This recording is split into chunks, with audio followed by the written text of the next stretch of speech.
आज की क्लास में हम लोग सर्कुलर मोशन स्टार्ट करेंगे। इसमें सबसे पहले ये जानना है कि सर्कुलर मोशन क्या है। तो ये बड़ा सिंपल चीज है। कोई भी बॉडी अगर सर्कुलर पाथ में चलता है तो उसके मोशन को सर्कुलर मोशन बोलते हैं। ठीक है, सर्कुलर पाथ किसी भी ढंग का हो सकता है, हॉरिजॉन्टल भी हो सकता है, वर्टिकल भी हो सकता है, कुछ इस टाइप से भी हो सकता है। ठीक है, अगर बॉडी सर्कुलर पाथ पर चल रहा है तो हम लोग क्या बोलेंगे कि बॉडी सर्कुलर मोशन में है।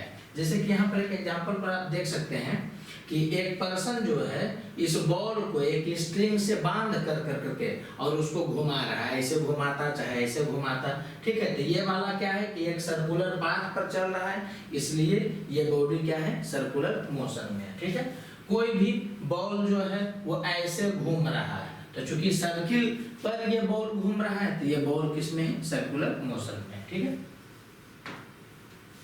अब हम लोग सर्कुलर मोशन में किसी भी चीज को डील करेंगे ना तो कुछ कुछ टर्म का यूज होगा। ठीक है, तो पहले हम लोग उस टर्म को समझ लेते हैं। किसी भी चैप्टर में क्या होता है कि पहला क्लास में हम लोग उस टर्म को समझते हैं जिस टर्म का आगे उस चैप्टर में यूज होना होता है। तो इस चैप्टर में भी कुछ कुछ टर्म यूज होगा आगे। ठीक है, तो पहले उसको हम लोग समझ लेंगे और बाद में इसी को क्या करेंगे, अप्लाई करेंगे। ठीक है, तो इसमें क्या है जी कि एक बॉडी जो है वो सर्किल पर चल रहा है। ठीक है, तो t1 टाइम में पार्टिकल यहाँ पर था और t2 टाइम में पार्टिकल यहाँ पर था। तो हम क्या करेंगे कि पार्टिकल को सेंटर से मिला देंगे। यहाँ जब पार्टिकल पहुंचा तो सेंटर से मिला देंगे।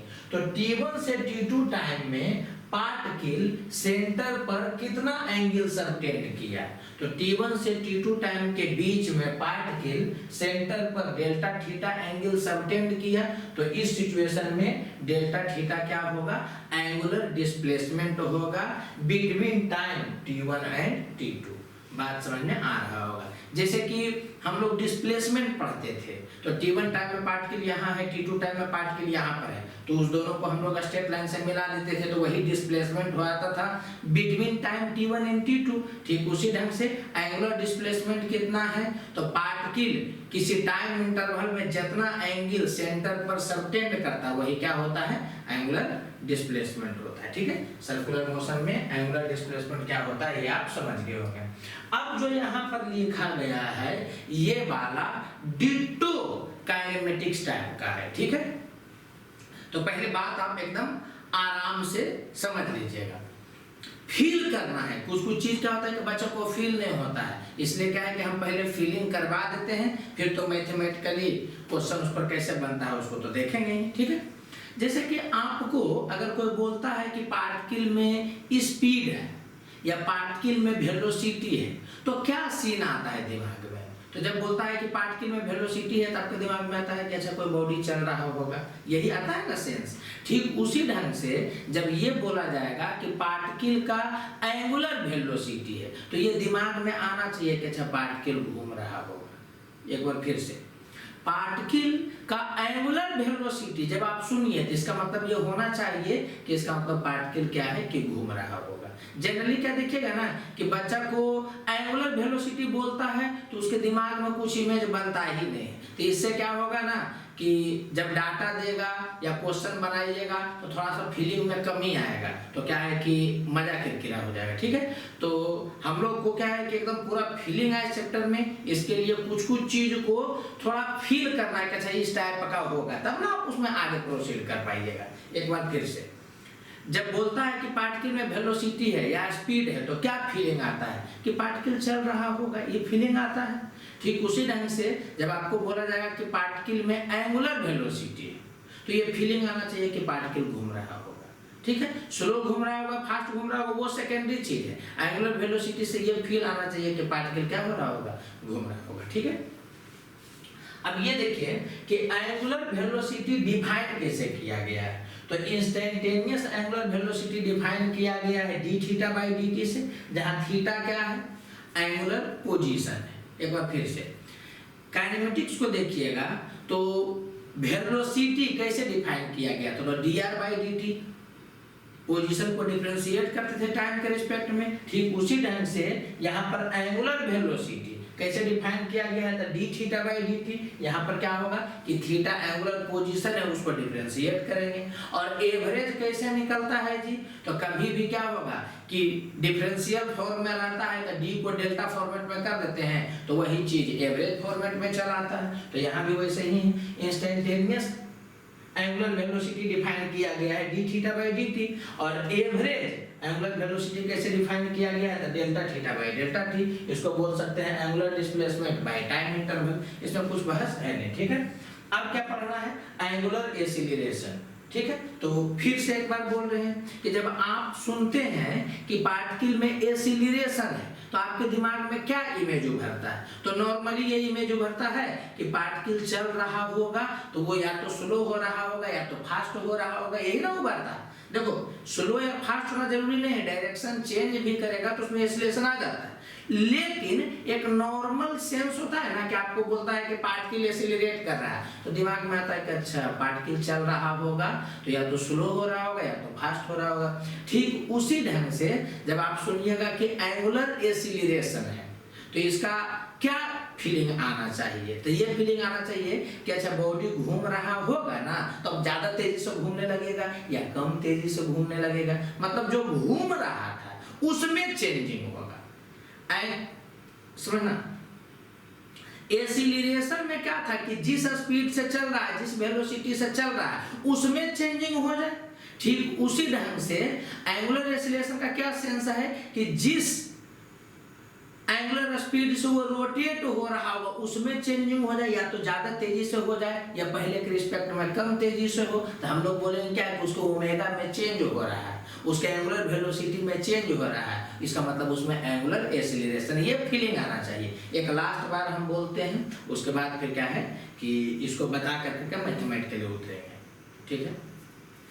बार बार हम ये क्यों बोल रहे हैं, क्योंकि जब हम पढ़ते थे तो क्या था ना कि फीलिंग नहीं आता था, एंगुलर एक्सीलरेशन था, डाटा दिया हुआ पुट करके सवाल बनाया लेकिन फीलिंग नहीं जनरेट होता था अंदर से, तो वो हम फीलिंग जनरेट करना चाह रहे हैं। वेलोसिटी का मतलब पार्टिकल चल रहा है, एंगुलर वेलोसिटी का मतलब पार्टिकल घूम रहा है, क्लियर।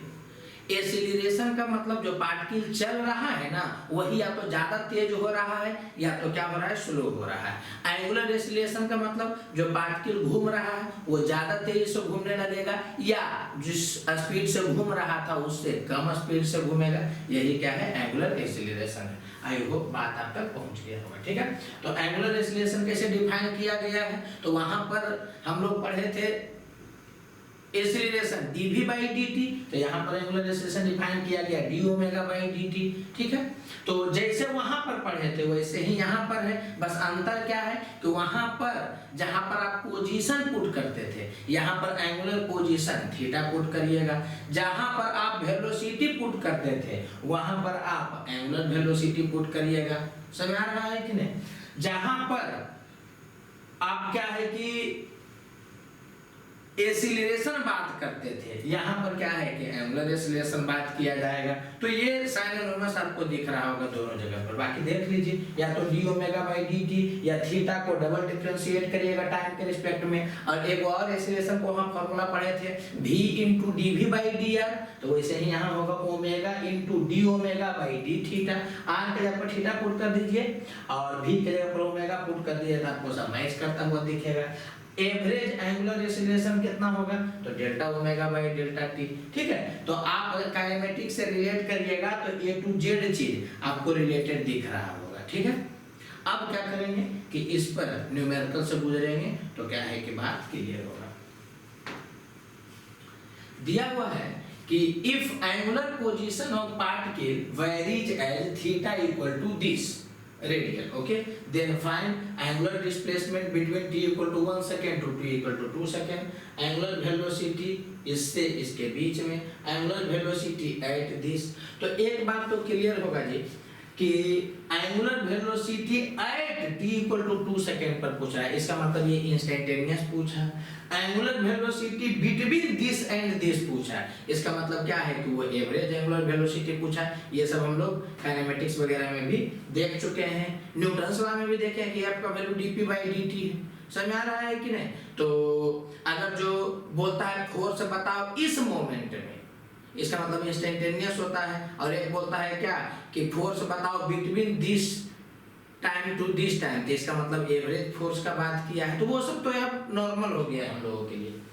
तो समझिएगा, आपको एंगुलर पोजीशन का इक्वेशन दे दिया है, तो एंगुलर डिस्प्लेसमेंट कैसे निकलेगा, तो final position minus initial position. तो ये एंगुलर डिस्प्लेसमेंट कैसे निकलेगा जी, तो final position minus initial position, क्योंकि वो बोल रहा है 1 सेकेंड से 2 सेकेंड में, तो एंगुलर पोजीशन 2 सेकेंड में माइनस एंगुलर पोजीशन 1 सेकेंड में। ठीक है, फिर क्या होगा कि 2 सेकेंड इसी इक्वेशन में पुट कर देंगे, तो 2 का क्यूब हो जाएगा 8, तो 8 दूनी 16 हो जाएगा, ये हो जाएगा 4, तो 16 माइनस 4 हो गया angular position t equal to 2 second में। ठीक है, फिर t का वैल्यू 1 यहाँ पुट करेगा तो 1 पुट करेगा तो 2 होगा, 1 पुट करेगा तो 1 होगा, तो ये वाला लिखा गया। तो ये एंगुलर पोजीशन हो गया t इक्वल टू 1 सेकेंड में, ये एंगुलर पोजीशन हो गया t इक्वल टू 2 सेकेंड में, उसको घटा दिया तो ये एंगुलर डिस्प्लेसमेंट निकल गया between t equal to 1 second to t equal to 2 second. ठीक है, अब क्या बोल रहा है कि एंगुलर वेलोसिटी बताइए t equal to 1 second to t equal to 2 second, इसका मतलब वो एवरेज एंगुलर वेलोसिटी पूछा। तो एवरेज एंगुलर वेलोसिटी कैसे निकलेगा, तो angular displacement by time interval, तो angular displacement by time interval, angular displacement किस टाइम में, तो जिस टाइम में एवरेज वेलोसिटी निकालना है, एवरेज एंगुलर वेलोसिटी निकालना है, तो 1 सेकेंड से 2 सेकेंड में जो उसका एंगुलर डिस्प्लेसमेंट हुआ होगा बटा टाइम इंटरवल, तो 1 सेकेंड से 2 सेकेंड के बीच में एंगुलर डिस्प्लेसमेंट तो इतना हुआ है। ठीक है, तो उसको यहाँ पर पुट कर देंगे, टाइम इंटरवल हो जाएगा कितना, तो 2 - 1 कर दिए, आंसर चला आया। अगर ये वाला नहीं लिखा हुआ रहता तो डेल्टा थीटा खो जाता, थीटा 2 - थीटा 1 में, थीटा 2 में क्या करते कि उसमें इक्वेशन में पुट कर देते t इक्वल टू 2 सेकेंड, और थीटा 1 के लिए इसी इक्वेशन में t equal to 1 second put कर करके डील कर लेते हैं। तो ये सब बात समझ में आ रहा होगा, जैसे कि काइनेमेटिक्स में किए हैं, जैसे कि हर जगह पर किए हैं, जहां भी इंस्टेंटेनियस बात होता है, एवरेज बात होता है, तो ऐसे ही प्रोसीड किया जाता है।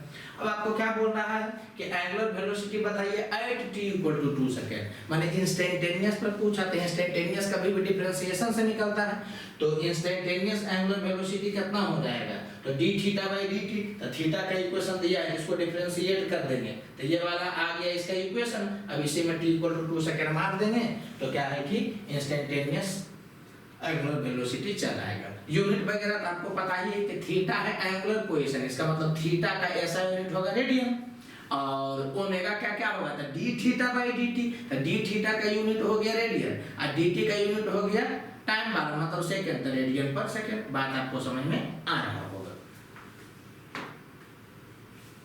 अब क्या दिया हुआ है कि if angular position of particle varies as theta equal to this, then find angular acceleration between t equal to 1 second to t equal to 2 second, और सेकेंड में पूछा angular acceleration at t equal to 2 second.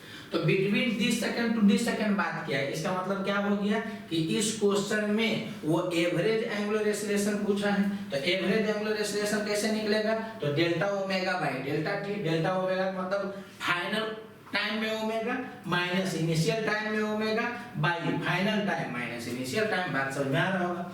अब omega हमको 2 second पर निकालना है, तो क्या ओमेगा का इक्वेशन दिया है, अगर देता तो डायरेक्ट 2 सेकंड पुट कर देते, लेकिन हमको लाना है ओमेगा, इक्वेशन दिया है किसका, थीटा का, तो हम क्या करेंगे कि पहले इसको डिफरेंशिएट कर करके ओमेगा का इक्वेशन ला लेंगे। अब इस ओमेगा के इक्वेशन में 2 पुट करेंगे और ओमेगा के इक्वेशन में ही 1 पुट करके इसका वैल्यू निकाल लेंगे और उसके बाद प्रोसीड कर जाएंगे, टेंशन चल रहा है, नॉर्मल चीज है। फिर क्या बोल रहा है कि इंस्टेंटेनियस एंगुलर एक्सीलरेशन कितना होगा, तो इंस्टेंटेनियस एंगुलर एक्सीलरेशन होता है d ओमेगा बाय dt, तो हमको ओमेगा की इक्वेशन नहीं दिया हुआ था, थीटा वाला को डिफरेंशिएट करके पहले ओमेगा का इक्वेशन ला लिए, फिर ओमेगा को डिफरेंशिएट करेंगे तो क्या होगा, एंगुलर एक्सीलरेशन का इक्वेशन चल आएगा। अब उसमें क्या करेंगे कि t equal to 2 second put करेंगे तो चल आएगा। तो ये तो नॉर्मल बात आपको लग रहा होगा। अब हम आगे बढ़ने के पहले थोड़ा सा एक बात बता देना चाहती हूँ, उसको समझिएगा। हेडिंग दिया हुआ है direction of instantaneous angular velocity, मतलब एंगुलर वेलोसिटी का डायरेक्शन क्या होता है, ठीक है, इसके बारे में थोड़ा चर्चा करेंगे। तो यहाँ देखिएगा छोटू कि एक पार्टिकल इस तरह से घूम रहा है, कोई पार्टिकल है जो इस ढंग से घूम रहा है, यहाँ वेलोसिटी इधर होगा, यहाँ इधर होगा, यहाँ इधर होगा, यहाँ इधर होगा, सर्कुलर पाथ पर चलेगा तो वेलोसिटी हमेशा सर्कुलर पाथ के टेंजेंशियल डायरेक्शन में होगा। ये बात तो क्लियर होगा, ठीक। तो है क्या कि पार्टिकल चलेगा ना जब ऐसे, तो उसको क्या करिएगा, घुमा दीजिएगा। तो जब घुमा दीजिएगा तो स्क्रू रूल लगाइएगा तो ऐसे होगा। इसका मतलब एंगुलर वेलोसिटी का जो डायरेक्शन होगा वो इस डायरेक्शन में होगा। एंगुलर वेलोसिटी का डायरेक्शन कैसे देखते हैं, तो जिस तरह से पार्टिकल सर्किल पर चल रहा है उसको घुमा कर करके स्क्रू रूल लगाइए। स्क्रू रूल जिधर बताएगा वही एंगुलर वेलोसिटी का क्या होगा, डायरेक्शन होगा। बात समझिएगा जी। पार्टिकल घूम रहा है ऐसे, इसका मतलब ओमेगा का सेंस है ऐसे। एक बार फिर से, पार्टिकल घूम रहा है ऐसे तो ओमेगा का सेंस है ऐसा, एंटी क्लॉकवाइज ओमेगा का सेंस। लेकिन ओमेगा का डायरेक्शन किधर है, तो एंटी क्लॉकवाइज वाला स्क्रू बतवेगा इधर, इसका मतलब एंगुलर वेलोसिटी का डायरेक्शन इधर है इस सिचुएशन में, ठीक है। तो वही लिखा गया कि इस क्वेश्चन में या इस डायग्राम में सेंस ऑफ ओमेगा कैसा है, तो ऐसा पार्टिकल ऐसे घूम रहा है, ऐसे घूम रहा है, ठीक है। और डायरेक्शन किधर है, तो उसी में स्क्रू लगाइए, स्क्रू रूल लगाइएगा तो इधर आएगा। इसका मतलब ओमेगा का डायरेक्शन इधर है। बात समझ में आ रहा होगा, ठीक है। एक चीज ध्यान दीजिएगा, ओमेगा जो है ना वो एक्सियल वेक्टर है। एक्सियल वेक्टर का मतलब कि वो एक्सिस के अलोंग रहेगा। जैसे कि पार्टिकल घूम रहा है ऐसे, तो वेलोसिटी का डायरेक्शन है इधर इधर इधर इधर, तो वेलोसिटी है जो कि इस प्लेन में है, लेकिन ओमेगा का जो डायरेक्शन है वो इस प्लेन के परपेंडिकुलर जो एक्सिस है ना उसके तरफ है। तो एक्सियल वेक्टर किसको बोलते हैं, जिसका डायरेक्शन एक्सिस के अलोंग हो। तो ज्यादा दिमाग में लगाना, बस याद रखना है कि एंगुलर वेलोसिटी का जो डायरेक्शन होता है वो एक्सिस के अलोंग होता है, या एंगुलर वेलोसिटी जो है वो एक्सियल वेक्टर है। बात समझ में आ रहा होगा। बाकी इसके बारे में ज्यादा विस्तार से चर्चा रोटेशन चैप्टर आगे पढ़ना है उसमें किया जाता है, ठीक है। तो अभी हम लोग क्या समझे कि जिस सेंस में बॉडी घूमता हुआ रहेगा वो वाला सेंस होगा ओमेगा का, क्लियर। और डायरेक्शन का बात करेगा तो उसी सेंस में आप स्क्रू रूल लगा दीजिएगा तो ओमेगा का डायरेक्शन पता चल जाएगा, ठीक। जैसे कि इसमें देखिएगा तो क्या है कि पार्टिकल जो है वो ऐसे घूम रहा है, तो सेंस ओमेगा का क्या हुआ, ऐसे। पार्टिकल जैसे घूमेगा सेंस ओमेगा का वैसा ही होगा। तो पार्टिकल ऐसे घूम रहा है, इसमें पार्टिकल ऐसे घूम रहा है तो सेंस ओमेगा का ऐसे हुआ, और डायरेक्शन किधर हुआ, तो इसमें स्क्रू रूल लगाइएगा तो इधर हो गया ओमेगा का डायरेक्शन। आई होप बात समझ में आ रहा होगा। तो हम लोग क्या फील किए कि ओमेगा का डायरेक्शन हमेशा सर्कुलर प्लेन के परपेंडिकुलर होगा। सर्किल में अगर बॉडी ऐसा चल रहा है, इसका प्लेन यहाँ हुआ तो ओमेगा का डायरेक्शन या तो इधर होगा या तो इधर होगा। अगर सर्किल में बॉडी ऐसे चल रहा है, इसका मतलब सर्कुलर प्लेन ऐसा है, तो इसका मतलब ओमेगा या तो उधर होगा या तो इधर होगा। तो ओमेगा जो होता है वो सर्कुलर प्लेन के परपेंडिकुलर होता है। किस डायरेक्शन में, तो बॉडी जैसे घूम रहा होगा उसी में स्क्रू लगा दीजिएगा तो चल आएगा। ऐसे नॉर्मली हम लोग क्या करेंगे ना कि ओमेगा के डायरेक्शन से ओमेगा को फील नहीं करेंगे, हम लोग ओमेगा के सेंस से फील करेंगे। बोलेगा ओमेगा, तब आपको समझ में आना चाहिए कैसे ऐसे ऐसे घूम रहा होगा कोई, ऐसे। ये नहीं कि ऐसे ऐसे करके ऐसे, ये बात सच है लेकिन हम लोग उस ढंग से फील नहीं करेंगे। बोलेगा ओमेगा तो समझ आना है कैसे ऐसे घूम रहा होगा। तो सेंस से ज्यादा हम लोग जो कि इसको फील करेंगे। लेकिन अगर वो क्वेश्चन पूछे कि ओमेगा का डायरेक्शन किधर है, तो आपको सेंस के बाद स्क्रू लगा के बताना पड़ेगा। समझ में आ रहा है? जैसे कि इसी में अगर बॉडी ऐसे घूमते रहता तो ओमेगा का सेंस ऐसा है और डायरेक्शन कैसा है, तो ऐसे ऐसे करोगे तो ऐसे, तो डायरेक्शन इधर हो जाता। आई होप बात आप तक पहुंच गया होगा, ठीक। अब क्या दिया हुआ है कि किसी भी टाइप ऑफ मोशन के लिए भी वेक्टर का जो वैल्यू होता है ना वो बराबर होता है omega vector cross r vector. एक चीज समझिएगा जी, जनरल बच्चों में ये मिसकंसेप्शन होता है कि भी vector equal to omega vector cross r vector केवल सर्कुलर मोशन के लिए होता है। जो क्या है कि गलत है, ठीक है। किसी भी टाइप के किसी भी टाइप के मोशन के लिए v vector equal to omega vector cross r vector valid होता है, ठीक है। जहां पर v हो गया पार्टिकल का वेलोसिटी, ओमेगा हो गया एंगुलर वेलोसिटी और r वेक्टर हो गया पार्टिकल का डिस्टेंस जहां से पार्टिकल को देखा जा रहा है। समझ में आ रहा है कि नहीं? ये समझिएगा जो हम बोलने जा रहे हैं।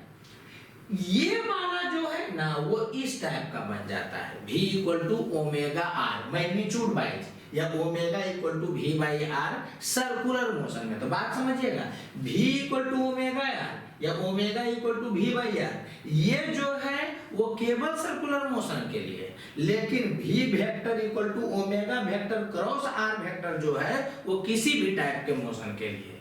आई होप बात अब तक पहुंच रहा होगा, बाकी ये क्लियर होगा आगे एग्जांपल देंगे तो।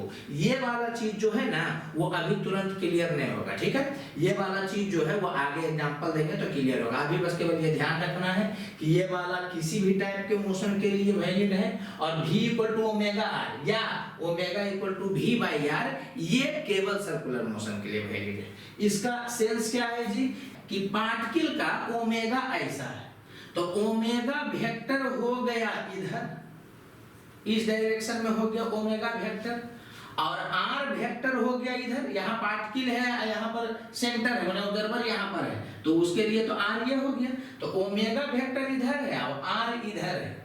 तो ये तो समझ में आ रहा होगा कि ओमेगा और आर के बीच में 90 डिग्री एंगल है, तो ये होगा ओमेगा आर साइन 90, तो साइन 91 होगा, तो ये वाला हो जाएगा ओमेगा आर, इसका मैग्नीट्यूड है v, तो क्या समझे v का वैल्यू ओमेगा आर आता है। एक बार फिर से, v equal to omega r केवल सर्कुलर मोशन के लिए वैलिड है, किसी अलग टाइप का मोशन रहेगा उस सिचुएशन में ये वाला वैल्यू है, इसमें होगा v equal to omega r sine theta, यहाँ साइन थीटा 1 हो जाता है तो v का वैल्यू ओमेगा आर होता है, ठीक है। और बाकी एग्जांपल से क्लियर होगा।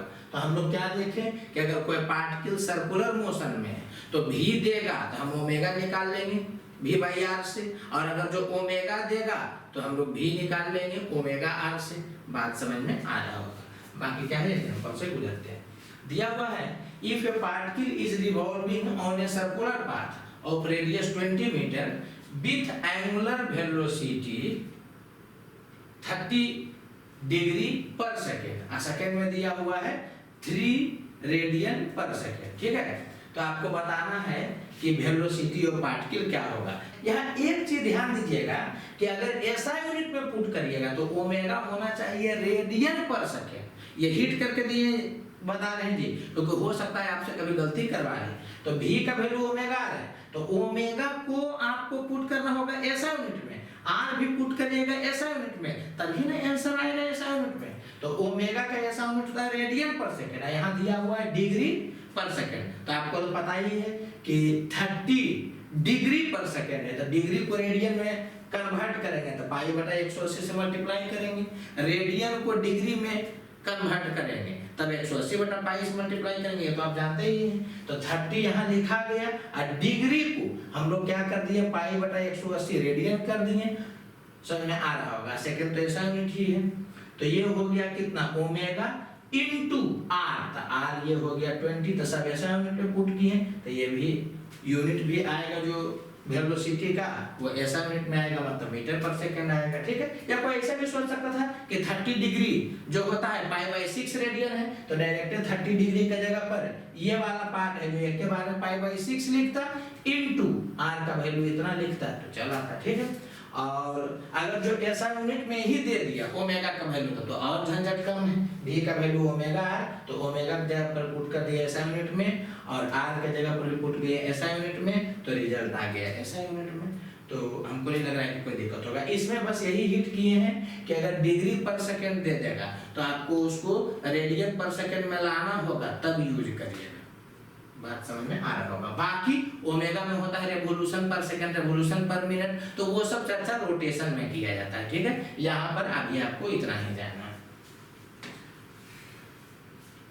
अब बात समझिएगा छोटू, अभी हम लोग देख रहे थे कि सर्कुलर मोशन में v ओमेगा और आर में क्या रिलेशन होता है, v equal to omega r. ठीक है, अगर जो पार्टिकल सर्कुलर मोशन में नहीं रहेगा तब पार्टिकल का एंगुलर वेलोसिटी कैसे कैलकुलेट होता है। ठीक है, तो उसी को यहाँ पे बताया गया है। इसका यूज चैप्टर में नहीं होगा, लेकिन एक इंडिपेंडेंट क्वेश्चन पूछ सकता है कि ऑब्जर्वर यहाँ पर है और इससे इतना दूर पर पार्टिकल उस डायरेक्शन में चलते जा रहा है, पार्टिकल सर्कुलर मोशन में नहीं चल रहा है, किसी डायरेक्शन में चल रहा है, तो इस ऑब्जर्वर को उस पार्टिकल का कितना एंगुलर वेलोसिटी दिखेगा। इस टाइप का एक इंडिपेंडेंट सवाल हो सकता है। ठीक है, तो ये वाला यहाँ पर पढ़ेंगे, इस पर से कुछ एग्जांपल से गुजरेंगे, तो जब ये क्लियर होगा तो हम लोगों का दोनों पार्ट क्लियर हो जाएगा।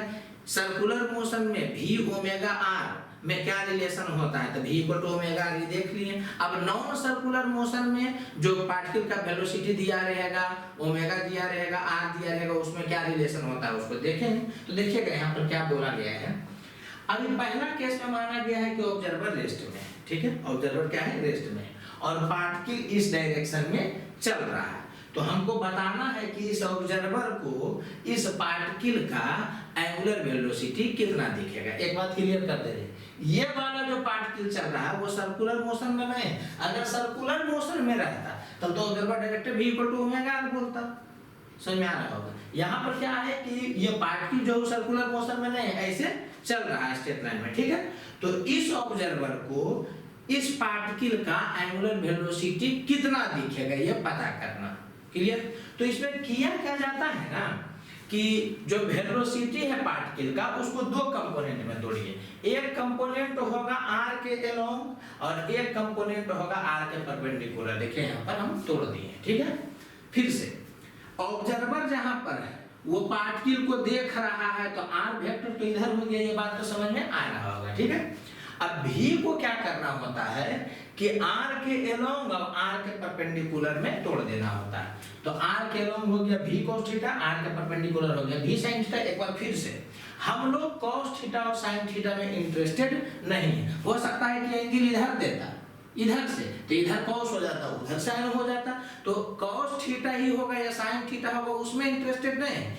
इसमें इंटरेस्टेड है कि v को r के अलोंग और r के परपेंडिकुलर डायरेक्शन में तोड़ना है। ठीक है, v को r के अलोंग और r के परपेंडिकुलर डायरेक्शन में तोड़ देंगे। अब आपको फील ही हो रहा होगा कि इसके कारण बॉडी इसके लिए घुमाने वाला तो सेंस नहीं दे रहा है, लेकिन ये वेलोसिटी इसके लिए पार्टिकल को घुमाने वाला सेंस दे रहा है। ठीक है, तो इस ऑब्जर्वर के लिए इस पार्टिकल का एंगुलर वेलोसिटी कैसे निकलेगा, तो जो r के परपेंडिकुलर डायरेक्शन में होगा ना वेलोसिटी, उसमें आप डिवाइड कर दीजिएगा इन दोनों के डिस्टेंस से, तो आपको ओमेगा मालूम चल जाएगा। तो ओमेगा कैसे निकलता है जी, तो v perpendicular divided by r, जहां r क्या है उन दोनों के बीच का दूरी। समझ में आ रहा होगा। तो जो परपेंडिकुलर वाला वेलोसिटी है, r के परपेंडिकुलर वाला, वो ओमेगा देगा, और r के अलोंग जो है, तो अगर वो दूर जाते रहेगा तो वेलोसिटी ऑफ सेपरेशन होगा, और अगर ये नजदीक आते हुए रहेगा तो वेलोसिटी ऑफ अप्रोच होगा। अगर ऑब्जर्वर मूव करेगा, ऐसा भी हो सकता है कि ऑब्जर्वर रेस्ट में नहीं हो, ऑब्जर्वर क्या करेगा, मूव करेगा, तो हम लोग क्या करेंगे कि ऑब्जर्वर को रेस्ट में ला के उसका उल्टा वेलोसिटी यहाँ लगा देंगे, तो रिलेटिव वेलोसिटी हो जाएगा। अब फिर से क्या करेंगे कि वेलोसिटी को r के अलोंग और r के परपेंडिकुलर तोड़ देंगे। समझ आ रहा है कि नहीं, तो r के परपेंडिकुलर वाला क्या होगा, ओमेगा देगा, और r के पैरेलल वाला जो होगा वो v सेपरेशन या v अप्रोच देगा। ये आगे आपको क्लियर होगा। फिर से एक बार सुनिएगा। पहला केस में हम लोग ये पढ़ रहे हैं कि अगर पार्टिकल सर्कुलर मोशन में नहीं है और ऑब्जर्वर रेस्ट में है, तब एंगुलर वेलोसिटी कैसे निकलेगा। तो बताया गया v का परपेंडिकुलर कंपोनेंट तोड़ देते हैं r के, और r के पैरेलल तोड़ देते हैं। परपेंडिकुलर वाला इस ढंग से ओमेगा का डाटा दे देता है, और जो r के अलोंग वाला होता है वो सेपरेशन या अप्रोच का डाटा देता है। फिर ये क्या बोला गया है कि अगर ऑब्जर्वर भी मूव करेगा तो आप क्या करिएगा कि ऑब्जर्वर को रोक के उसका उल्टा वेलोसिटी लगा दीजिएगा ऑब्जेक्ट वाला में। समझ आ रहा है कि नहीं, तो उसके हेल्प से उस ऑब्जेक्ट का रिलेटिव वेलोसिटी आ जाएगा ऑब्जर्वर के रिस्पेक्ट में। अब फिर से क्या करेंगे कि उसको आर के अलोंग आर के परपेंडिकुलर तोड़ देंगे, जैसे यहाँ किए। अब आर के परपेंडिकुलर वाला ओमेगा का डाटा देगा और आर के अलोंग वाला सेपरेशन या अप्रोच वेलोसिटी को बताएगा, जो एग्जांपल से क्लियर होगा। ठीक है, देखिए यहाँ पर क्या दिया हुआ है कि श्याम जो है वो इस डायरेक्शन में 10 मीटर पर सेकेंड से चल रहा है। ठीक है, और राम जो है क्या है, रेस्ट में है। तो आपको बताना है कि एंगुलर वेलोसिटी ऑफ श्याम कितना होगा राम के लिए। तो हम लोग क्या देख रहे हैं कि राम रेस्ट में है, तो हम लोग क्या करेंगे जी कि जो ऑब्जेक्ट का वेलोसिटी है उसको हम लोग तोड़ देंगे आर के अलोंग और आर के परपेंडिकुलर।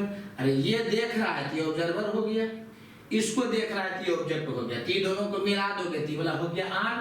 ठीक है, तो भी को हम लोग क्या करेंगे कि आर के अलोंग तोड़ेंगे और आर के परपेंडिकुलर डायरेक्शन में तोड़ेंगे। तो देखो यहाँ पर तोड़ दिए। ठीक है, अब क्या है कि ओमेगा कैसे निकलेगा, था आर के परपेंडिकुलर ये वाला है, तो ओमेगा कैसे निकलेगा, तब भी परपेंडिकुलर बाई ये दूरी, तब भी परपेंडिकुलर कितना हो गया 6 मीटर पर सेकेंड और दूरी कितना हो गया 3 मीटर। तो ओमेगा कैसे निकलेगा, तो भी परपेंडिकुलर डिवाइडेड बाई जो उसके बीच का दूरी है, तो ये आ गया 2 रेडियन पर सेकेंड। ठीक है, और जो आर के आर यही वाला है जी, तो आर के जो पैरेलल है वो वाला क्या होगा, या तो भी सेपरेशन देगा या तो भी अप्रोच देगा। तो चूंकि ये वाला वेलोसिटी जो है वो इससे दूर ले जा रहा है श्याम को, इसका मतलब क्या हो गया, वेलोसिटी ऑफ श्याम जो है इस डायरेक्शन वाला वो सेपरेशन वेलोसिटी हो गया। तो यही वाला यहाँ पे लिखा गया है। ठीक है,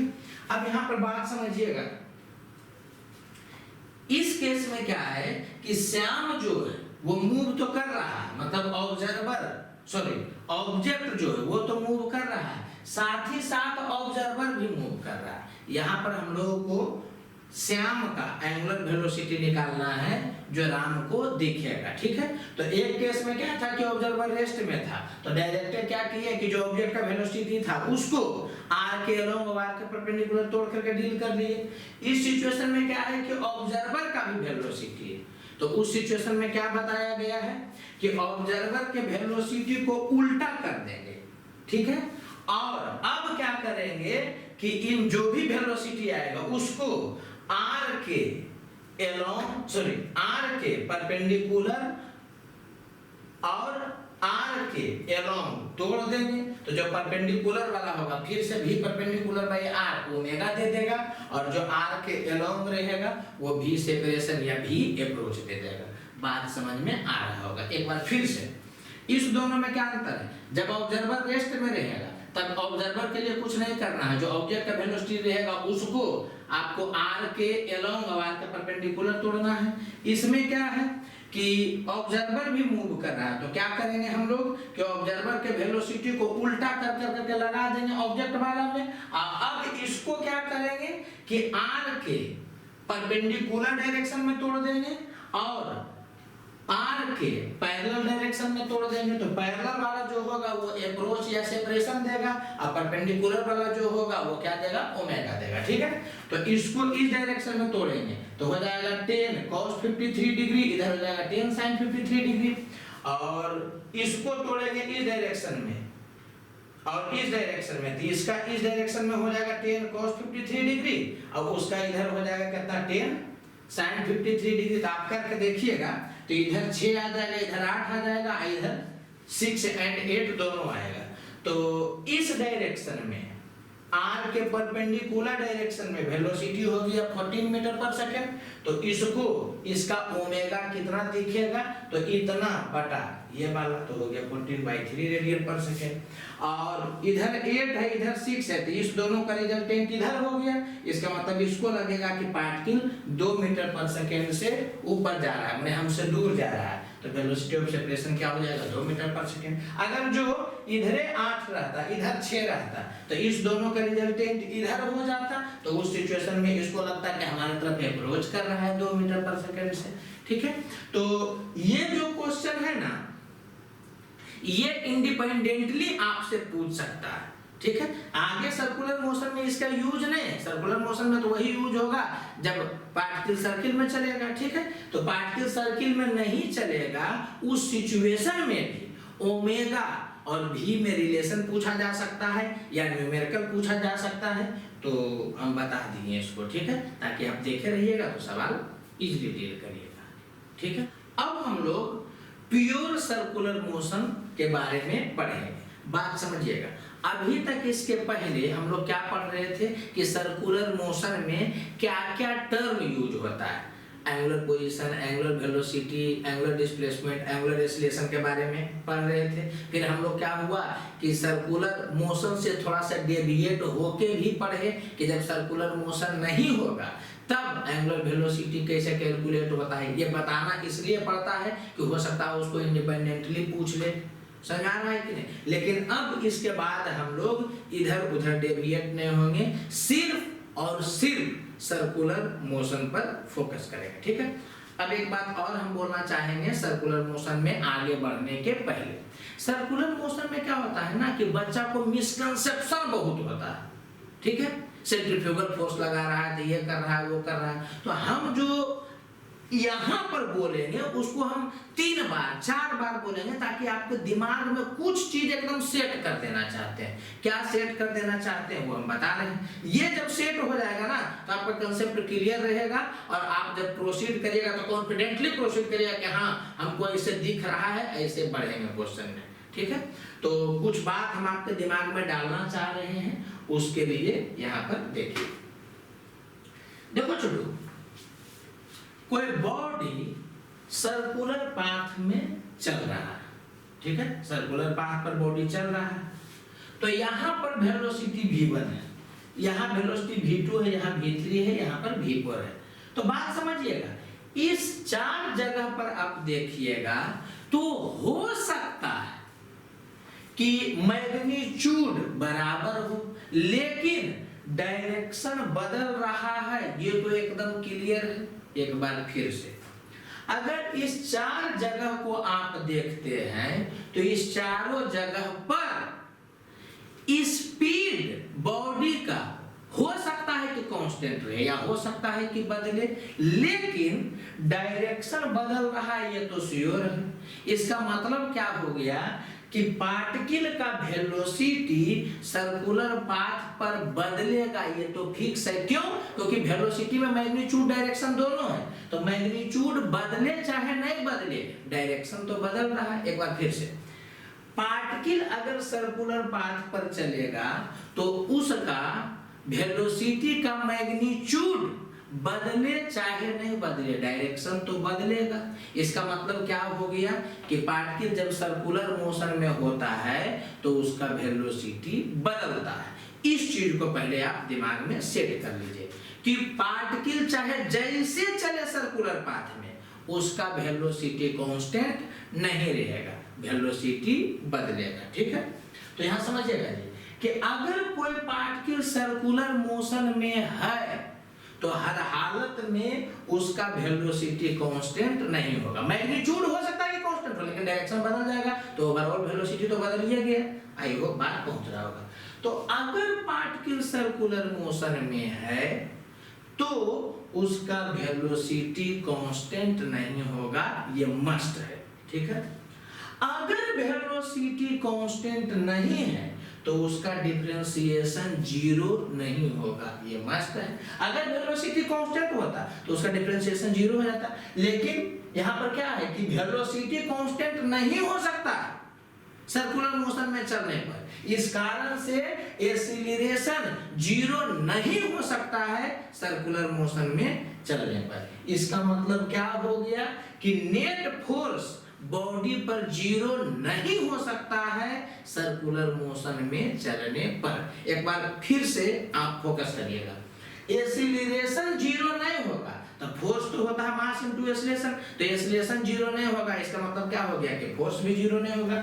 ये बात आप एकदम जो है ना दिमाग में सेट कर लिए, एकदम $1 मिलियन कंसेप्ट है। क्या सीधे आप यहां से यहां पहुंचिएगा, ठीक है, बीच में तुमको समझाने के लिए बोले, आपको ये ध्यान रखना चाहिए और ये ध्यान रखना चाहिए। क्या? अगर बॉडी सर्कुलर मोशन में है तो बॉडी पर नेट फोर्स लगेगा ही, इसको कोई नहीं काट सकता है। पहला चीज दिमाग में ये डाल लीजिए। एक बार फिर से बोलेंगे, 2 बार हम बोलेंगे, 3 बार बोलेंगे, क्योंकि ये चीज सबसे पहले दिमाग में आपके आना चाहिए। क्या? अगर बॉडी सर्कुलर मोशन में है तो उस पर नेट फोर्स 0 नहीं हो सकता है, मतलब उस पर फोर्स लगेगा ही। एक बार फिर से बार बार बोलेंगे, क्योंकि एकदम दिमागों में हम एकदम घुसा देना चाह रहे हैं कि इससे डेविएट नहीं होना। तो ठीक है, अगर बॉडी सर्कुलर मोशन में है तो उस पर नेट फोर्स लग रहा है, ये आपको क्लियर होना चाहिए। फिर से, अगर बॉडी सर्कुलर मोशन में है तो बॉडी इक्विलिब्रियम में नहीं रह सकता है, उस पर फोर्स लग रहा। एक लास्ट बार फिर से, ये बार बार क्यों बोल रहे हैं ना, ये आपको आगे पता चलेगा। फिर से, अगर बॉडी सर्कुलर मोशन में है तो बॉडी पर नेट फोर्स लग रहा है, ये श्योर है, वो इक्विलिब्रियम में नहीं रह सकता है। जिसको भी दिखेगा कि बॉडी सर्कुलर मोशन में, वो ये बोलेगा कि उस पर फोर्स लग रहा है। हाँ, जिसको नहीं दिखेगा कि बॉडी सर्कुलर मोशन में, तो बोलेगा कि हो सकता है फोर्स नहीं भी लग रहा होगा। लेकिन हम देखे और हमको लगा कि सर्कुलर मोशन में है, तो हमको तुरंत समझ जाना चाहिए कि उस पर कोई ना कोई फोर्स लग रहा होगा। कोई आदमी जो है वो देखा, ऐसा देखा कि उस पर सर्कुलर मोशन में नहीं दिखाई दिया, तब वो बोल सकता है कि फोर्स हो सकता है कि नहीं लगेगा। लेकिन जिसको भी दिख रहा है कि बॉडी सर्कुलर मोशन में है, वो क्या बोलेगा कि उस बॉडी पर फोर्स लग रहा है, चाहे दिखे चाहे नहीं दिखे, लेकिन उस पर लग रहा है, ये फिक्स है। बिना फोर्स लगे बॉडी सर्कुलर मोशन में नहीं चल सकता है। 2 बार 3 बार 4 बार इसलिए बोले कि ये इस कंक्लूजन पर आप पहुंच जाइएगा। देखिए, आप सोए हुए हैं, कोई बोला कि भाई बॉडी सर्कुलर मोशन में चलता हुआ दिख रहा है, तो आप ये बोलिएगा कि जरूर उस पर कोई ना कोई फोर्स लग रहा होगा, देखो। वो कहेगा भाई नहीं दिख रहा है, तो आप क्या बोलिएगा कि ना, तुमसे कुछ गलती हो रहा है। अगर वो सर्कुलर मोशन में तुमको दिख रहा है तो उस पर फोर्स भी लग रहा होगा। तो ये कॉन्फिडेंस हम आपके अंदर में डालना चाहते हैं कि बॉडी अगर सर्कुलर मोशन में है तो उस पर नेट फोर्स लगेगा। ओके, अब बात समझिएगा। अगर कोई पार्टिकल सर्कुलर पाथ पर चल रहा है, ठीक है, तो उस पार्टिकल का 2 टाइप का एसिलरेशन हो सकता है। ठीक है, एक एसिलरेशन सेंटर के तरफ होगा और एक एसिलरेशन भी के तरफ होगा। या तो भी के तरफ होगा या तो भी का उल्टा होगा, मतलब टेंजेंशियल होगा। टेंजेंशियल का मतलब क्या हो गया कि सर्कुलर पाथ पर जो टेंजेंट डालोगे ना, उसी पर होगा, या तो उधर होगा या तो इधर होगा, किधर होगा। ठीक है, फिर से एक बार, कोई पार्टिकल अगर सर्किल में चल रहा है तो उस पर नेट फोर्स तो लगेगा, ये तो हम पहले ही बता चुके हैं, उस पॉइंट को अभी ठहराया रहना। ठीक है, अब हम लोग क्या है कि एक दूसरा पॉइंट को देख रहे हैं, कैसे आया ये नहीं सोच रहा है, डेरिवेशन से आता है, लेकिन वो सब दिमाग में नहीं रखना है। ठीक है, उसका कभी जरूरत नहीं पड़ेगा, आपको सीधे रिजल्ट का जरूरत पड़ेगा। अगर पार्टिकल सर्कुलर पाथ पर चल रहा है तो उसका 2 टाइप का एसिलरेशन हो सकता है। एक एसिलरेशन सेंटर के तरफ होगा, ठीक है, और एक एसिलरेशन टेंजेंट के तरफ होगा। माने हम बोल रहे हैं कि ऐसा हो सकता है, फिर और आगे कहानी बताएंगे। तो जो सेंटर के तरफ एसिलरेशन होता है ना, उसको सेंट्रीपिटल एसिलरेशन बोला जाता है। देखो, पीटल का मतलब होता है सर्च करना, और सेंट्रिक का मतलब हो गया सेंटर। जो सेंटर को सर्च करता है, मतलब सेंटर के तरफ हो, वो क्या कहलाता है, सेंट्रीपिटल एसिलरेशन। क्लियर? और जो टेंजेंट के एलोंग हो, या तो भी के तरफ या तो भी के उल्टा, माने टेंजेंट के एलोंग हो, वो टेंजेंशियल एसिलरेशन कहलाएगा। बात समझ में आ रहा होगा। ठीक है, तो जो सेंटर के तरफ है वो सेंट्रीपिटल एसिलरेशन कहलाएगा, और वो बराबर होगा v² r के, या बराबर होगा ω² r के। बात समझ में आ रहा होगा। एक बार फिर से, जो सेंटर की तरफ एक्सीलरेशन होगा वो सेंट्रीपिटल एक्सीलरेशन कहलाएगा, जिसको हम लोग ऐसे से रिप्रेजेंट करेंगे, ठीक है। वो बराबर होगा v² r के या ω² r के, जहां r क्या है, इसका रेडियस है, ठीक है। और जो टेंजेंट के डायरेक्शन में एक्सीलरेशन होगा वो बराबर होगा dv/dt के, जहां v स्पीड है, इस बात को आप ध्यान रखिएगा। टेंजेंट के तरफ जो एक्सीलरेशन होगा वो किसके बराबर होगा, dv/dt के, जहां v क्या है, स्पीड है, या यही वाला बन जाता है अल्फा r के बराबर, ठीक है।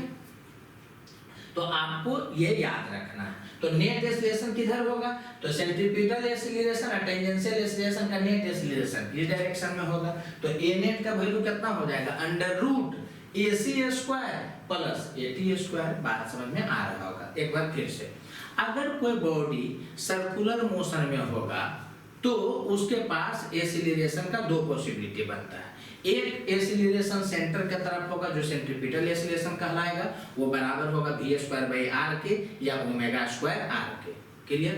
और एक एक्सीलरेशन टेंजेंट की तरफ होने का पॉसिबिलिटी है जिसका वैल्यू कितना होता है, तो dv/dt होता है। ये टेंजेंशियल एक्सीलरेशन कहलाता है, जहां v क्या है, स्पीड है, ठीक है।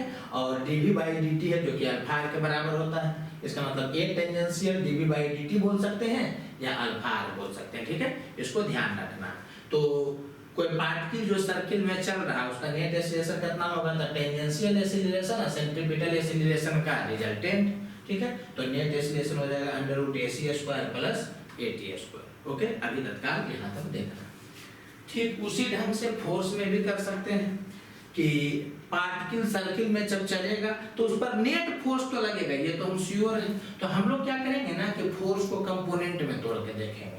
एक फोर्स जो है वो सेंटर की तरफ लगेगा, उसको सेंट्रीपिटल फोर्स बोलेंगे, जो बराबर होगा किसके, मास इनटू सेंट्रीपिटल एक्सीलरेशन। तो मास इनटू सेंट्रीपिटल एक्सीलरेशन तो v²r या ω²r, ठीक है। तो इतना सोचेंगे नहीं, सेंट्रीपिटल फोर्स जो रहेगा माने सेंटर की तरफ जो रहेगा वो बराबर होगा mv²r के या mω²r के, ठीक है।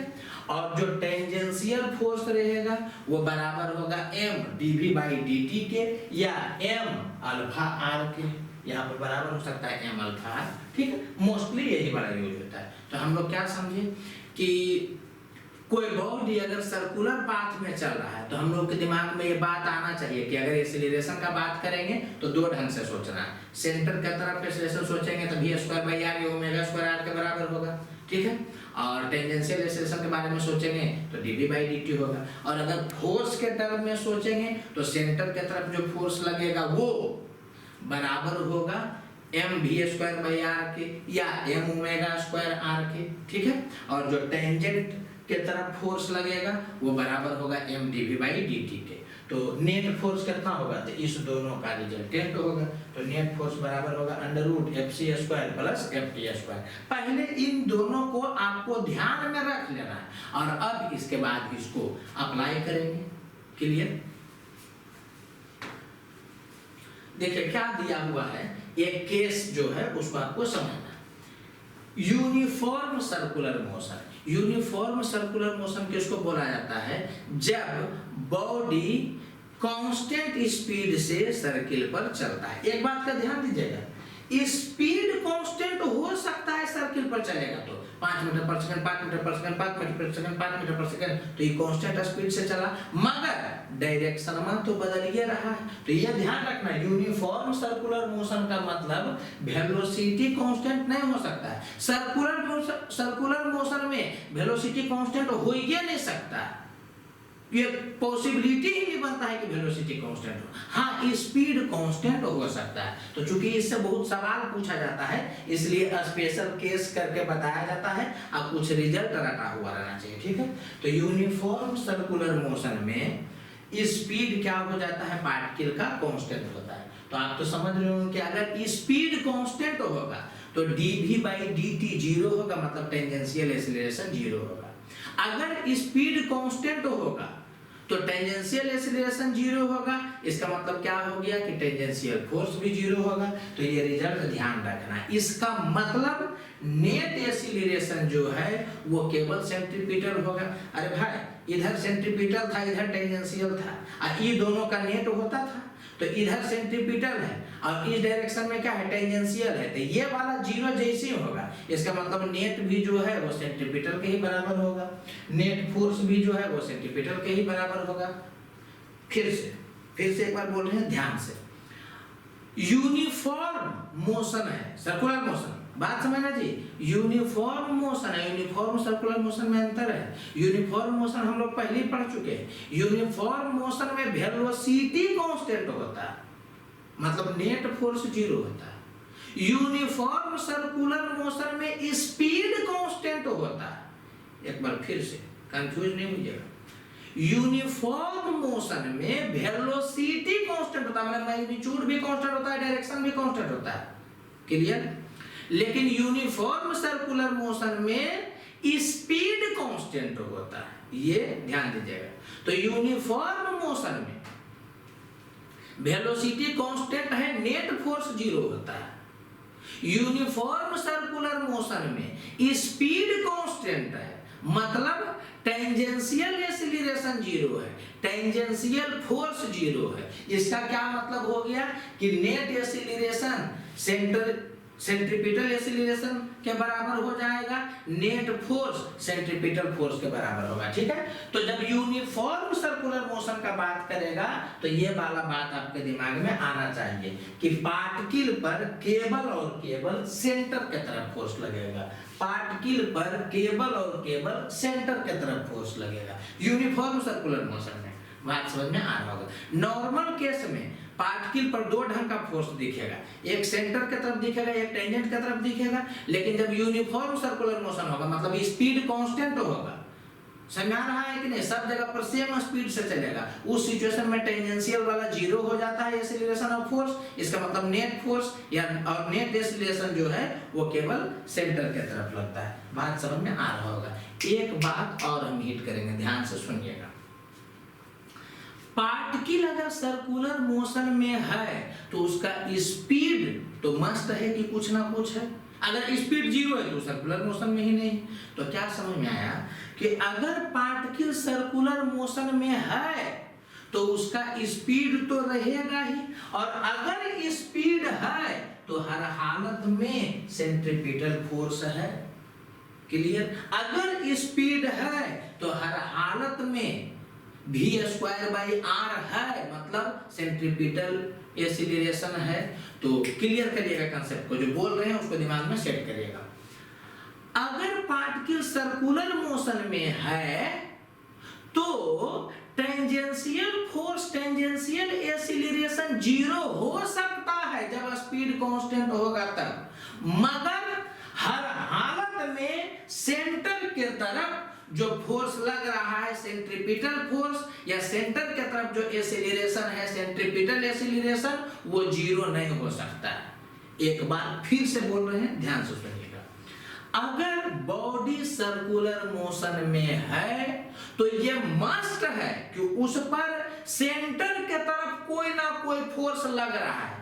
टेंजेंट के तरफ फोर्स लग भी सकता है या नहीं भी लग सकता है। जब उसका स्पीड बदलेगा इसका मतलब टेंजेंशियल फोर्स लग रहा है, जब उसका स्पीड कांस्टेंट रहेगा इसका मतलब टेंजेंशियल फोर्स नहीं लग रहा है। तो टेंजेंशियल फोर्स जीरो हो भी सकता है, जीरो नहीं भी हो सकता है, मगर सेंटर की तरफ जो फोर्स लगेगा वो मस्ट है कि रहेगा। इसी कारण से हम ये बोल सकते हैं कि अगर कोई बॉडी सर्कुलर मोशन में है तो उस पर मस्ट है कि फोर्स लग रहा है। समझ में आया? टेंजेंशियल फोर्स जीरो हो सकता है लेकिन नेट फोर्स लग रहा है, नेट फोर्स को काटा नहीं जा सकता। तो किसी को भी अगर बॉडी सर्कुलर मोशन में चलता हुआ दिखता है इसका मतलब मस्ट है कि उस पर फोर्स लग रहा है।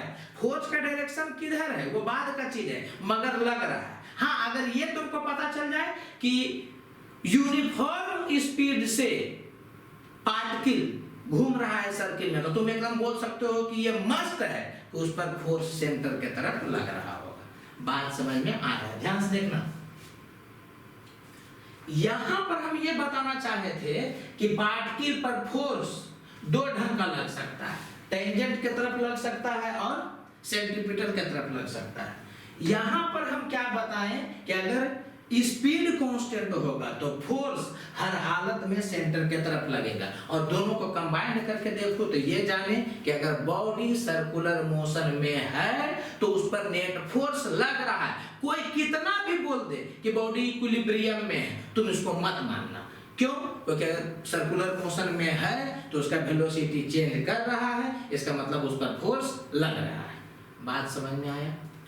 अब समझना, कोई अगर जो सर्कुलर पाथ में है, कोई बॉडी सर्कुलर पाथ में है, अब कोई उसी पर बैठ जाएगा, तब ये वाला बॉडी है जो कि रेस्ट में उसको फील होगा, तब भले बोल सकता है क्या कि इस बॉडी पर नेट फोर्स नहीं लग रहा है। क्यों?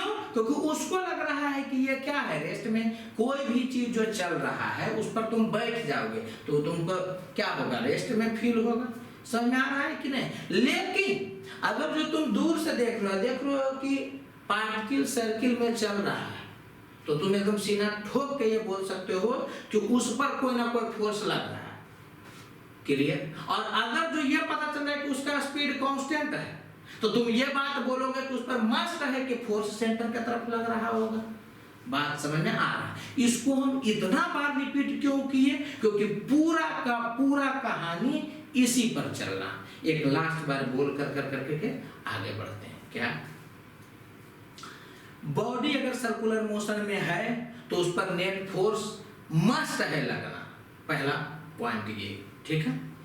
दूसरा पॉइंट, अगर यूनिफॉर्म सर्कुलर मोशन में है तब फोर्स सेंटर के तरफ ही लगेगा, नेट फोर्स, ठीक है। और अगर यूनिफॉर्म मोशन में नहीं है तब नेट फोर्स सेंटर के तरफ नहीं लगेगा, सेंटर के तरफ भी लगेगा, टेंजेंशियल भी लगेगा, माने नेट फोर्स जो है उसके बीचों बीच में रहेगा। बात समझ में आ रहा होगा? अब क्वेश्चन करते हैं, ठीक। ए car 500 kg is revolving on a circular path of radius 10 meter with a speed 20 meter per second. Find centripetal, tangential and net acceleration. और दूसरा में दिया है centripetal, tangential and net force. तो इसमें तो कुछ दिमाग नहीं लगाना है, हमें इतना बार बार जो हिट करके जो बात बोले हैं ना, वो अगला लेक्चर जब पढ़ोगे तब तुमको लगेगा कि बाप रे इसका इतना इंपॉर्टेंस था, इसीलिए सर जो कि बार बार बोल रहे थे। ठीक है, अभी तो बेसिक सवाल है, इसको डील कर लेते हैं, फिर अगले क्लास में क्या होगा कि जो हिट कर करके बोले हैं उसका इंपॉर्टेंस आपको पता चलेगा। तो यहाँ पे नॉर्मल सा सवाल है, पार्टिकल सर्कुलर पाथ में चल रहा है तो सेंट्रीपिटल एक्सेलरेशन बताइए। तो सेंट्रीपिटल एक्सेलरेशन तक v² डाटा पुट कर दोगे, चल आएगा। ठीक है, टेंजेंशियल एक्सेलरेशन कितना होगा तो dv/dt। तो यहाँ पर तो दिया हुआ है कि स्पीड 20 मीटर पर सेकंड, इसका मतलब कांस्टेंट स्पीड है, बदल नहीं रहा है, क्योंकि बदलता तो बताता। तो स्पीड जो कि कांस्टेंट है तो dv/dt 0 हो गया, तो टेंजेंशियल एक्सेलरेशन 0 हो गया। नेट एक्सेलरेशन कितना होगा तो पहले भी हम आपको बताए हैं कि जब टेंजेंशियल एक्सेलरेशन 0 हो जाए उस सिचुएशन में, मैंने क्या हम बताए हैं कि अगर स्पीड कांस्टेंट होगा तो टेंजेंशियल एक्सेलरेशन 0 होगा, और टेंजेंशियल एक्सेलरेशन 0 होगा तो जो नेट एक्सेलरेशन है वो सेंट्रीपिटल एक्सेलरेशन के बराबर हो जाता है। तो सेंट्रीपिटल एक्सेलरेशन है 40 मीटर पर सेकंड स्क्वायर, तो टेंजेंशियल तो नेट एक्सेलरेशन भी है जो कि कितना हो जाएगा 40 मीटर पर सेकंड स्क्वायर। बात समझ में आ रहा होगा? एक बार फिर से, जब टेंजेंशियल एक्सेलरेशन 0 हो जाता है यूनिफॉर्म सर्कुलर मोशन में, तो उस सिचुएशन में नेट एक्सेलरेशन जो होगा वो सेंट्रीपिटल एक्सेलरेशन के बराबर हो जाएगा। तो सेंट्रीपिटल एक्सेलरेशन हम लोग निकाले, वही बराबर हो जाएगा नेट एक्सेलरेशन के। बात समझ में आ रहा होगा? तो एक्सेलरेशन वाला बात देख लिए। अब आपको कह रहा है कि सेंट्रीपिटल, टेंजेंशियल और नेट फोर्स बताओ, समझ आ रहा है कि नहीं? तो सेंट्रीपिटल एक्सेलरेशन पता है तो उसको मास से मल्टीप्लाई करिएगा तो सेंट्रीपिटल फोर्स निकलेगा। टेंजेंशियल एक्सेलरेशन पता है तो उसको मास से मल्टीप्लाई करेंगे तो टेंजेंशियल फोर्स निकलेगा। नेट एक्सेलरेशन पता है तो उसको मास से मल्टीप्लाई करेंगे तो नेट फोर्स निकलेगा। वही किया गया, एक्सेलरेशन पता है तो फोर्स मालूम चल गया, टेंजेंशियल एक्सेलरेशन पता है तो टेंजेंशियल फोर्स पता चल गया, नेट एक्सेलरेशन मालूम है तो नेट फोर्स पता चल गया। तो ये तो हम बताएं कि एक्सेलरेशन निकाल करके फोर्स निकालो, या डायरेक्ट भी निकाल सकते हो कि सेंट्रीपिटल एक्सीलरेशन कितना, सॉरी सेंट्रीपिटल फोर्स कितना होगा तो mv²/r पुट करोगे चल आएगा। टेंजेंशियल फोर्स कितना होगा तो m×dv/dt पुट करोगे चल आएगा। नेट फोर्स कितना लगेगा तो सेंट्रीपिटल और टेंजेंशियल निकाल लोगे और उसी का रिजल्टेंट ले लोगे तो नेट फोर्स चल आएगा। बात अब तक पहुंच रहा है, ये सब तो बच्चा टाइप का है, ठीक। अब दिया हुआ है कि कोई कार जो है वो सर्कुलर पाथ पर रिवॉल्व कर रहा है और उसका स्पीड बदल रहा है, ठीक है। मतलब क्या हो गया कि ये यूनिफॉर्म सर्कुलर मोशन नहीं है, तो यूनिफॉर्म सर्कुलर मोशन में स्पीड कांस्टेंट होना चाहिए, लेकिन यहाँ पर क्या है कि स्पीड बदल रहा है, ठीक है। तो आपको बोल रहा है कि 2 सेकंड में बताओ सेंट्रीपिटल, टेंजेंशियल और नेट एक्सीलरेशन, और वही वाला फोर्स के बारे में बात कर रहे हैं। तो समझिएगा 2 सेकंड में आपको सेंट्रीपिटल एक्सीलरेशन निकालना है, तो ए सेंट्रीपिटल, ठीक है, वो बराबर होता है v²/r के। तो 2 सेकंड में एक्सीलरेशन निकालना है तो v भी आपको 2 सेकंड में ही चाहिए। तो v क्या करेंगे कि 2 सेकंड में निकाल कर करके और उसका स्क्वायर/r कर लेंगे तो चल आएगा। तो सेंट्रीपिटल एक्सीलरेशन का v²/r, इसका मतलब v जो है वो t = 2 सेकंड में हम लोग निकालेंगे।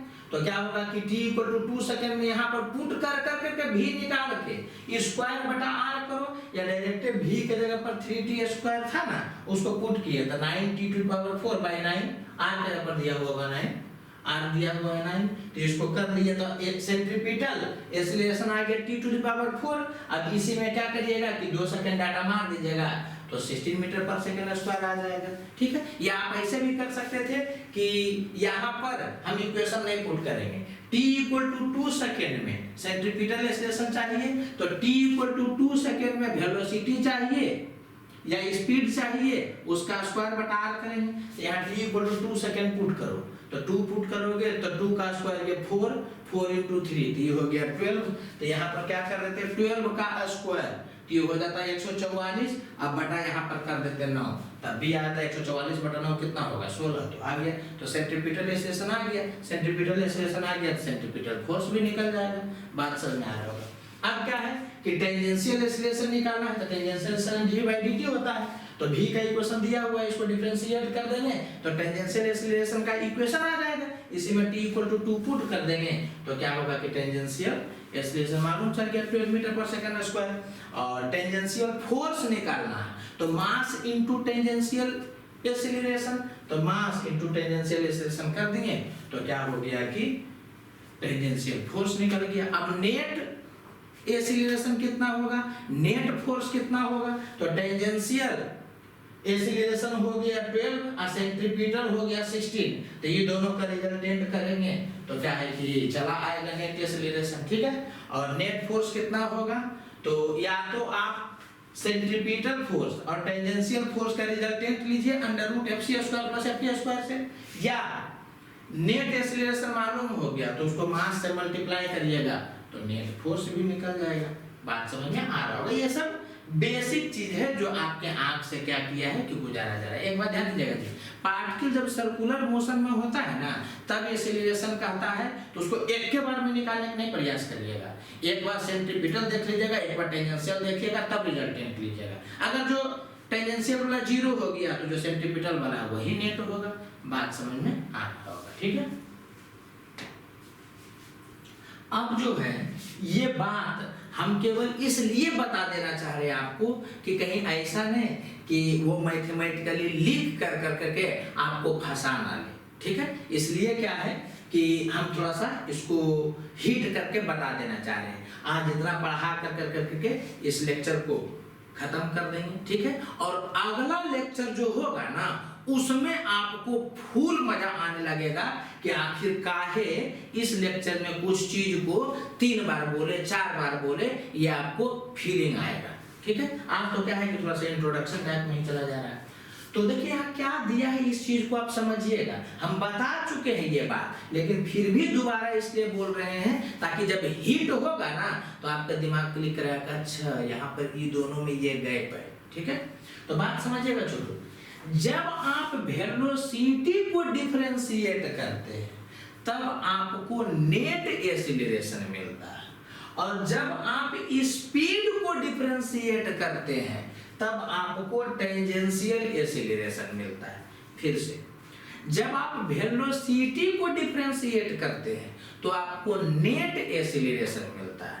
जब आप स्पीड को डिफरेंशिएट करते हैं तो टेंजेंशियल एक्सीलरेशन मिलता है। और आपको यह बात पता है कि टेंजेंशियल एक्सीलरेशन जो है वो कंपोनेंट है नेट एक्सीलरेशन का। अब ये ना बताएं कि सेंट्रीपिटल और टेंजेंशियल का रिजल्टेंट होता है नेट एक्सीलरेशन। इसका मतलब क्या हुआ कि नेट एक्सीलरेशन का कंपोनेंट है टेंजेंशियल एक्सीलरेशन और सेंट्रीपिटल एक्सीलरेशन। बात समझ में आ रहा होगा। एक बार फिर से, वेलोसिटी को डिफरेंशिएट करोगे तो नेट एक्सीलरेशन, और स्पीड को डिफरेंशिएट करोगे तो टेंजेंशियल एक्सीलरेशन। बात समझ में आ रहा होगा। अब इस इनइक्वालिटी को थोड़ा सा समझने का प्रयास करिएगा, क्योंकि हो सकता है पूछेगा ये क्या है बताओ तुम। तो ये है वेलोसिटी को डिफरेंशिएट किए तब मैग्नीट्यूड लो, मतलब ये है नेट एक्सीलरेशन का मैग्नीट्यूड, मतलब ये नेट एक्सीलरेशन का मैग्नीट्यूड है।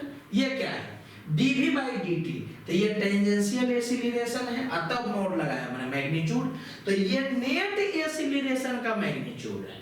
और ये वाला क्या है टेंजेंशियल एक्सीलरेशन का मैग्नीट्यूड है। तो बात समझना, सेंट्रीपिटल इधर है, टेंजेंशियल इधर है, तो इस दो वेक्टर का रिजल्टेंट जो होगा वो हर हालत में इस दोनों से ज्यादा होगा। ये बात तो समझ आ रहा है। कोई भी चीज दो वेक्टर जो 90 डिग्री पर है तो इस दोनों का रिजल्टेंट इससे भी ज्यादा होगा, इससे भी ज्यादा होगा। बात समझना, अगर 90 से ज्यादा एंगल होगा तो हो सकता है कि रिजल्टेंट किसी एक से कम भी हो जाए। एक बार फिर से बात समझना, दो वेक्टर है, ठीक है, इसके बीच का एंगल अगर 90 या 90 से कम रहेगा तो यह मस्ट है कि उसका रिजल्टेंट इस दोनों से ज्यादा रहेगा। इंडिविजुअली इससे ज्यादा रहेगा, इंडिविजुअली इससे भी ज्यादा रहेगा। हाँ, 90 से ज्यादा एंगल रहेगा तब हो सकता है कि रिजल्टेंट किसी एक से कम हो जाए। जैसे कि एक एग्जांपल दे रहे हैं, एक है 5 और एक है 2, ठीक है, अब 180 डिग्री पर है, तो इस दोनों का रिजल्टेंट हो गया 3। तो क्या देखिए कि जो रिजल्टेंट है वो 5 से कम गया, तो रिजल्टेंट किसी एक वेक्टर से कम हो सकता है। हम ये बोल रहे हैं कि बड़ा ही होगा, लेकिन अगर दो वेक्टर के बीच में एंगल 90 या 90 से कम है तब हर हालत में रिजल्टेंट जो होगा वो पार्टिकुलरली इस वेक्टर से या पार्टिकुलरली इस वेक्टर को देखोगे तो उससे ज्यादा होगा। तो बात समझिएगा, ये नेट एक्सीलरेशन है और ये टेंजेंशियल एक्सीलरेशन है। समझ आ रहा है कि नहीं? तो मैग्नीट्यूड वाइज देखोगे तो नेट एक्सीलरेशन ज्यादा होगा टेंजेंशियल एक्सीलरेशन से। बराबर क्या किया गया है ये आप समझिएगा। ऐसा भी हो सकता है कि ये सेंट्रीपिटल एक्सीलरेशन है, ये टेंजेंशियल एक्सीलरेशन है, ठीक है। तो अगर जो सेंट्रीपिटल 0 हो जाए तो हो सकता है कि तुम अभी चिल्ला दो सर अब ये तो आप बोले थे कि सेंट्रीपिटल 0 नहीं हो सकता है, हम अभी भी इस बात पर है। सर्कुलर मोशन में जब बॉडी रहेगा तो सेंट्रीपिटल 0 नहीं होगा, ये हम अभी भी बोल रहे हैं। लेकिन अगर जो कोई बॉडी स्ट्रेट लाइन पर चलता है, किस पर चलता है? स्ट्रेट लाइन पर, उस सिचुएशन में सेंट्रीपिटल एक्सीलरेशन 0 हो सकता है। कैसे? स्ट्रेट लाइन में चल रहा है तो सेंट्रीपिटल एक्सीलरेशन होता है v²/r, तो बॉडी का कुछ होगा v तो हो जाएगा v²/r। तो खाली याद रखिएगा स्ट्रेट लाइन या किसी प्लेन का रेडियस इनफाइनाइट होता है। किसी स्ट्रेट लाइन या किसी प्लेन, फ्लैट प्लेन का रेडियस जो होता है इनफाइनाइट होता है। AC का वैल्यू v²/r, तो r इंफिनिटी होगा तो ये 0 हो सकता है। एक बार फिर से हम जो बोल रहे हैं उसको दिमाग में डालिएगा। क्या सर्किल में चलेगा तो ये मस्ट है कि सेंट्रीपिटल एक्सीलरेशन होगा, सेंट्रीपिटल फोर्स होगा। सर्किल में नहीं चलेगा, किसी दूसरे में चलेगा, तब हो सकता है कि सेंट्रीपिटल एक्सीलरेशन 0 है, ठीक है। तो ये बात केवल यहीं पर सुन करके छोड़ दीजिएगा, बाकी तो हम लोग पढ़ेंगे सर्कुलर मोशन है, ठीक है। और सर्कुलर मोशन पढ़ेंगे तो हर हालत में सेंट्रीपिटल फोर्स लगेगा, ठीक है। ये दिमाग में नहीं डालना जी कि सेंट्रीपिटल एक्सीलरेशन 0 होता है। सर्किल में चलेगा तो सेंट्रीपिटल एक्सीलरेशन होगा, सेंट्रीपिटल फोर्स होगा। सर्किल में नहीं चलेगा तो भले हो सकता है कि सेंट्रीपिटल एक्सीलरेशन 0 है, ठीक है। तो उसमें एक कंडीशन बनता है कि फ्लैट सरफेस पर चलेगा या स्ट्रेट लाइन में चलेगा, ठीक है। उस सिचुएशन में क्या होता है कि सेंट्रीपिटल एक्सीलरेशन 0 होता है। अरे इसको खाली एक बार सुन लो, ज्यादा इमोशनल नहीं होना। तो यहाँ पर क्या देखें कि नेट एक्सीलरेशन वो ज्यादा होगा किससे? टेंजेंशियल एक्सीलरेशन से। नेट एक्सीलरेशन ज्यादा होगा सेंट्रीपिटल एक्सीलरेशन से। इक्वालिटी क्या बता रहा है जी कि बराबर भी हो सकता है नेट एक्सीलरेशन टेंजेंशियल के। कब? तो देखो यही लिख दिए कि स्ट्रेट लाइन मोशन में सेंट्रीपिटल एक्सीलरेशन 0 हो जाता है और यूनिफॉर्म सर्कुलर मोशन में टेंजेंशियल एक्सीलरेशन 0 होता है। ये ध्यान देना जी, हम ये नहीं बोल रहे हैं कि सेंट्रीपिटल एक्सीलरेशन 0 हो ही नहीं सकता है, ठीक है। हम ये बोल रहे हैं कि सर्कुलर मोशन में सेंट्रीपिटल एक्सीलरेशन 0 नहीं होगा। स्ट्रेट लाइन मोशन में सेंट्रीपिटल एक्सीलरेशन 0 हो जाता है। तो ये सब का आगे यूज नहीं है, बस खाली बता दे रहे हैं कि तुमको कोई फंसाना चाहे तो फंसना नहीं। तुमको बोले कि क्या सेंट्रीपिटल एक्सीलरेशन 0 हो सकता है कि नहीं, तुम कहना बिल्कुल 0 हो सकता है। तुमसे पूछे क्या सेंट्रीपिटल एक्सीलरेशन 0 हो सकता है कि नहीं सर्कुलर मोशन में, नहीं, उसका गट्टा धर लेना ना, नहीं 0 होगा। ये हम बार बार क्यों बोल रहे हैं कि सेंट्रीपिटल 0 नहीं होगा, नेट फोर्स 0 नहीं होगा सर्कुलर मोशन में? क्योंकि ये भारी मिसकंसेप्शन क्रिएट करता है बच्चा के बीच में। जब अगला चैप्टर पढ़ोगे ना, सॉरी जब अगला लेक्चर हम पढ़ाएंगे ना, तो उसमें ये चीज बताएंगे, ठीक है, कि सर्किल में चल रहा है मैंने सेंटर की तरफ तो फोर्स लगेगा, चाहे दूसरा तरफ लगे चाहे नहीं लगे, तो तो हम बात करेंगे, ठीक है। जो चीज हिट कर के बोले हैं तो क्या है कि उसका यूज हम इस लेक्चर में नहीं कर पाए, लेकिन अगला लेक्चर में उसका भारी भरकम यूज है। और यही सब चीज है जो कि मिसकंसेप्शन अगर रह जाता है बच्चा में तो क्या होता है कि दिक्कत होता है। बच्चा को देखोगे ना 95% हम बच्चा बता रहे हैं बॉडी सर्कुलर मोशन में उसको दिख रहा है, फिर भी क्या है कि सेंट्रीफ्यूगल लगा करके उसको इक्विलिब्रियम में किए हुए, ये गलत चीज है। जो उस बॉडी पर बैठ जाएगा उसको वो सर्कुलर मोशन में नहीं दिखेगा बॉडी, तो सर्कुलर मोशन में नहीं है तब वो इक्विलिब्रियम लगा सकता है, वो तो हम भी बताएंगे आपको। लेकिन जिसको दिख रहा है कि वो सर्कुलर मोशन में है और वो उस बॉडी पर इक्विलिब्रियम वाला कंडीशन लिख रहा है तो बेवकूफ है, क्योंकि अगर सर्कुलर मोशन में दिख रहा है तो इक्विलिब्रियम में है ही नहीं, इसका मतलब नेट फोर्स 0 नहीं होगा। समझ आ रहा है? ठीक, तो क्या है कि इन सब चीजों को हम आगे के लेक्चर में क्लियर करेंगे, ठीक है। अभी तत्काल यहाँ फंसना नहीं, हमको मेन रूप से ये बताना था कि वेलोसिटी को डिफरेंशिएट करोगे तो नेट एक्सीलरेशन मिलेगा, स्पीड को डिफरेंशिएट करोगे तो टेंजेंशियल एक्सीलरेशन मिलेगा। बाकी ये वाला इमोशन बर्दाश्त नहीं हो रहा था इसलिए हम लिख दिए। हम क्या बोल रहे हैं कि इसमें थोड़ा भी किसी बच्चा को झंझट लगेगा इसको छोड़ देना, हम तुमको यही बताने में इंटरेस्टेड है, ठीक है। ये हम केवल बता दिए कि नेट एक्सीलरेशन ज्यादा होगा किससे? टेंजेंशियल एक्सीलरेशन से। नेट एक्सीलरेशन ज्यादा होगा किससे? सेंट्रीपिटल एक्सीलरेशन से, ठीक है। इक्वालिटी वाला भी केस बनता है स्पेशल केस में, जैसे कि नेट एक्सीलरेशन का मैग्नीट्यूड बराबर होगा सेंट्रीपिटल एक्सीलरेशन के मैग्नीट्यूड के यूनिफॉर्म सर्कुलर मोशन में। वो खाली भी याद रखना कि नेट एक्सीलरेशन का मैग्नीट्यूड बराबर हो जाता है टेंजेंशियल एक्सीलरेशन के मैग्नीट्यूड के। कब? जब बॉडी स्ट्रेट लाइन में चलता है। बाकी ये लिख दिया गया। तो एवरेज बच्चा के लिए जिसको इसमें थोड़ा बहुत भी दिक्कत लगा होगा तो हम यही बोलेंगे कि इसको ना दिमाग से निकाल के फूक दो। हैरी पॉटर में कैसे जो कि निकाल करके याद को खत्म कर देता था, तो ये चीज छोड़ दो, लेकिन ये चीज तो तुमको पकड़ना है, ठीक है। तो आज के लेक्चर में जितना हिट कर के हम बताए हैं उसके पीछे हमारा ये मकसद है कि सर्कुलर मोशन में जो भारी मिसकंसेप्शन जनरेट होता है कि बॉडी को इक्विलिब्रियम में करके बच्चा बना देता है वो आप में नहीं आ जाए, इसलिए, ठीक है। बाकी क्या है कि जब चैप्टर खत्म होगा फाइनली, ठीक है, इसको हम लगभग 5 लेक्चर में कंप्लीट करेंगे, खत्म होगा तो आप किसी भी सर्कुलर मोशन के सवाल को बनाने में सक्षम होंगे, ठीक है। तो आज का लेक्चर इतना ही रहेगा।